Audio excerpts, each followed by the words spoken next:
Bismillah. Assalamualaikum warahmatullahi wabarakatuh.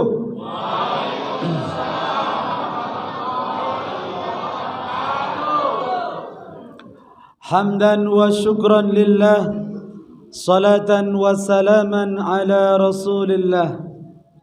Amma ba'da. Faqad qala Allah Ta'ala fi kitabihil karim, na'udzu billahi minasy syaithanir rajim.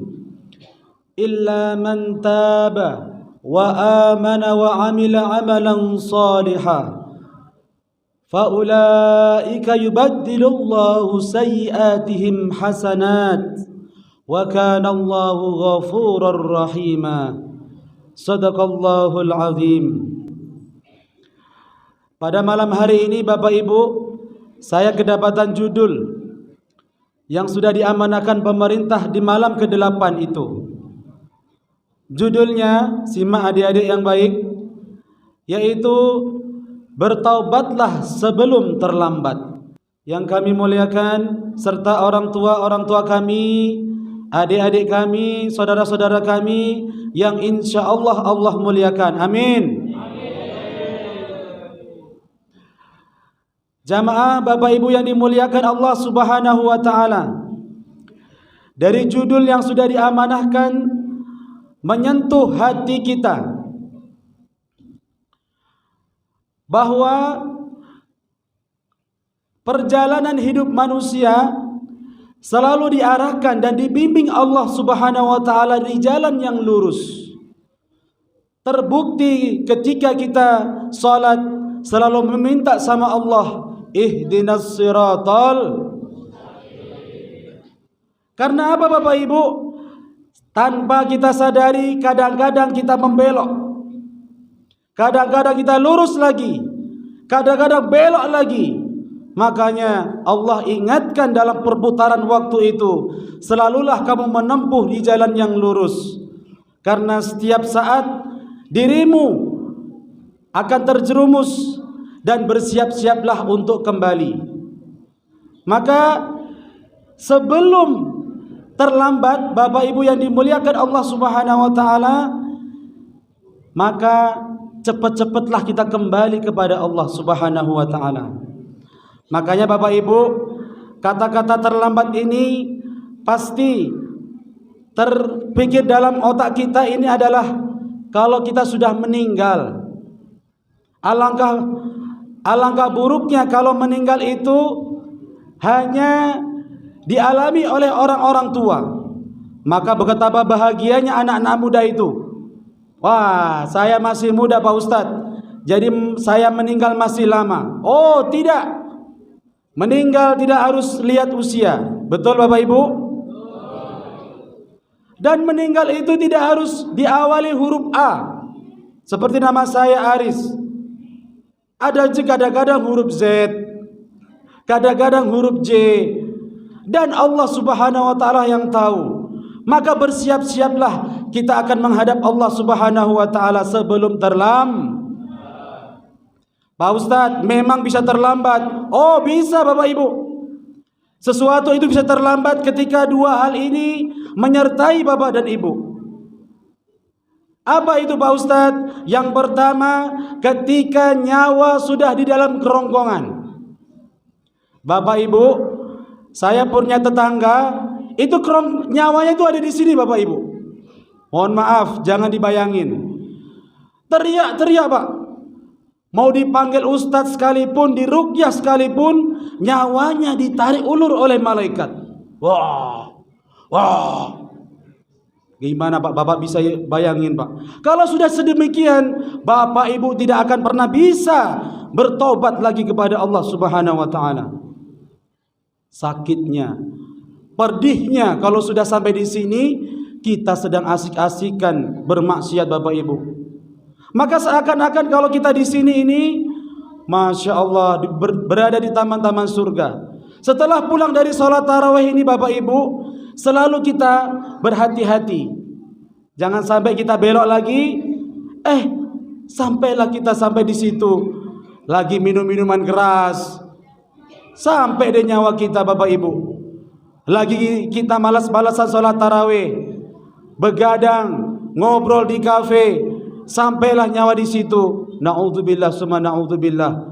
Maka terlambat sudah kalau sudah demikian Bapak Ibu. Dan yang kedua, terlambat itu kalau sudah Bapak Ibu melihat matahari terbit dari arah barat. Kapan itu Pak Ustadz? Wallahu a'lam bishawab. Nanti akan terjadi ketika manusia-manusia sudah jauh dari Allah Subhanahu wa taala, maka matahari pun menjauh. Dan dalam hadis yang panjang itu, matahari pun sujud sama Allah, Pak. Pagi-pagi kok gak ada matahari ya? Orang-orang tahajud itu pun tidur lagi. Singkat cerita ya Pak, bangun lagi, matahari belum kunjung. Belum kunjung muncul Bapak Ibu. Ternyata ketika Allah izinkan matahari itu, hai matahari, kembalilah kamu pada porosnya. Ketika dilihatnya matahari terbit dari arah barat, orang pada saat itu merinding semua Pak. Mau menyedekahkan hartanya, oh gak guna lagi Bapak Ibu. Mau sholat sampai jidatnya hitam, gak diterima lagi oleh Allah Subhanahu wa ta'ala. Maka kalau ada dua sedemikian Bapak Ibu, nyawa di kerongkongan, dan Bapak Ibu melihat matahari di arah barat, itu sudah tidak ada lagi ya pintu taubat alias sudah terlam. Bapak Ibu yang dimuliakan Allah Subhanahu wa taala. Pak Ustadz, gimana saya cara bertobat? Maka para ulama menjawab Bapak Ibu. Bapak Ibu, ketika kita merasa diri kita ini paling salah, saya katakan orang yang paling benar itu bukan orang yang tak pernah salah Bapak Ibu. Orang yang paling benar itu adalah orang yang pernah salah, dan ketika dia salah cepat-cepat dia kembali. Maka sebagaimana hadis Nabi Muhammad SAW, wa atbi'is sayyi'atal hasanata tamhuha. Ikutilah perbuatan maksiatmu itu yang sudah kamu lakukan itu dengan perbuatan yang baik. Cepat-cepat balik. Maka perbuatan yang bagusmu itu, perbuatan baikmu itu akan menghapus kesalahan-kesalahanmu. Allahumma. Bapak Ibu yang dimuliakan Allah Subhanahu wa taala, janji Allah kalau orang-orang yang mau taubat, mau kembali Bapak Ibu, kita buka Qur'annya. Quran surah Al-Furqan ayat 70 itu. Illa man taba wa amana wa amila amalan shaliha. Amalan perbuatan itu diterima oleh Allah Subhanahu wa taala, oleh orang-orang yang taubat itu, dan beriman dan beramal soleh. Apa janji Allah? Faulaika yubaddiluhumullahu sayyi'atihim. Orang-orang yang segera kembali kepada Allah itu Allah ganti Pak. Bukan lagi diampuni lagi. Allah ganti Bapak Ibu.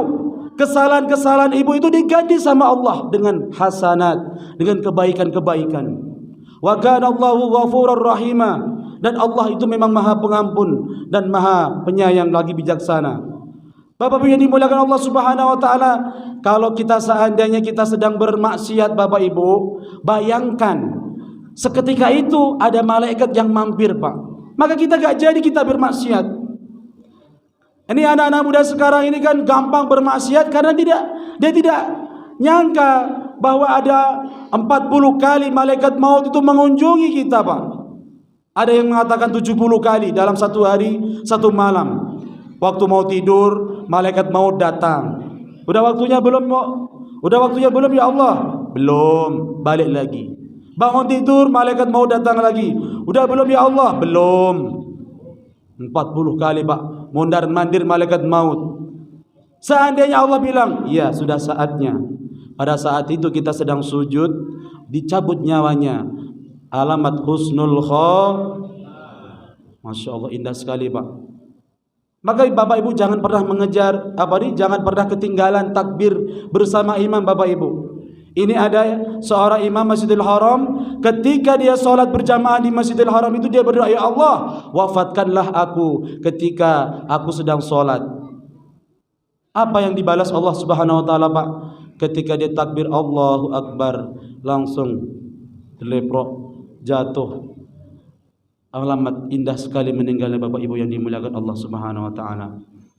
Maka Bapak Ibu jangan pernah sia-siakan amalan kecil Amalan baik itu walaupun kecil, Bapak Ibu jangan sia-siakan. Boleh jadi itu adalah amalan kita yang terakhir, Bapak Ibu. Dan jangan pernah meremehkan dosa walaupun itu kecil, barangkali itu adalah mengundang murka Allah Subhanahu wa taala. Maka ulama-ulama kita mengajarkan, kalau kamu kembali kepada Allah, maka ingatlah 3 perkara. Yang pertama, an-nadamatu fil qalbi. Kalau kamu ingat dan tobat sama Allah, maka rasa sesalah dalam hatimu itu. Wa iqraru bil lisan. Kalau kamu sudah bermaksiat dan ingin kembali kepada Allah, maka katakanlah astaghfirullah. Cepat-cepat ucapkan, Pak. Keburu nanti maksiat itu datang. Habis ngomong B, habis ngomong A, sikit-sikit ina muda kasihin. Dasar B, dasar A, dasar apa lagi? Astaghfirullahaladzim. Cepat-cepat, Pak. Dan yang ketiga kata ulama, idraru alla ya'udu alaihi. Yakinkan dalam diri kita, kita tidak mau mengulangi lagi. Kalau kita masih mau mengulangi lagi, balik lagi. Ulang lagi, balik lagi. InsyaAllah kita diberikan husnul khatimah. Amin ya rabbal alamin. Demikian yang bisa kami sampaikan, Bapak Ibu yang dimuliakan Allah. Mari kita sama-sama laksanakan solat tarawih berjamaah. Masih semangat Bapak Ibu? Ini makin ramai atau makin kurang?